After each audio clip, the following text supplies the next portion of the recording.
Ladies, I'm talking to you. Did you know almost 2/3 of Americans living with Alzheimer's are ladies? My grandmother had Alzheimer's, and I am worried whether it's hereditary or not, and maybe we'll talk about that later, but that's 4.5 million women with Alzheimer's right now, and scarily, that number is going to continue to grow. Did you know a woman in her 60s is twice as likely to develop Alzheimer's during the rest of her life as she is to develop breast cancer? Estimated lifetime risk of developing Alzheimer's at the age of 65 is 1 in 5.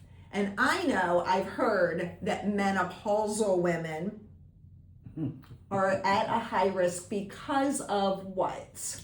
Well, one of the reasons we found, Mary, is that drop in estrogen levels. And it's not just estrogen, there's also progesterone, even testosterone, and thyroid hormones. But we're going to stick with estrogen for this time. A lot of what we now know is that estrogen is one of the greatest and most powerful protectors of the brain.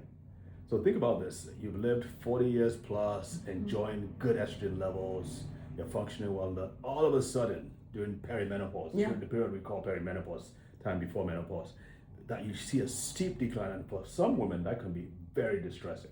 And so it affects not just their brain, but it affects their hormones, affect the gut, and a few other things. And if you don't have the right treatment or the right supports, that can be very distressing and can possibly make you more vulnerable to things like dementia.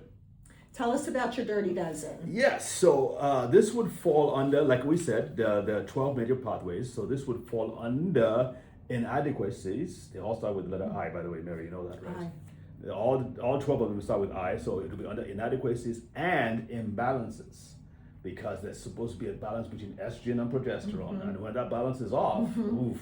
You have to worry about it. I'm not going to say anymore. I don't want to get in trouble, Mary. Yeah. If you didn't watch our last video, Maryland's #1 for Alzheimer's. Women, the numbers are crazy. Yeah. We all know somebody that's suffering from this awful disease. And the truth is, there are things that we can do now to prevent. Absolutely. And HRT, maybe we'll talk about it in another video. But we will. Yeah. Check it out. Check it out. All right. We hope you'll follow. We're going to be doing this for a couple weeks. We're going to get through this entire Dirty Dozen. Thanks for joining us. It'll be fun.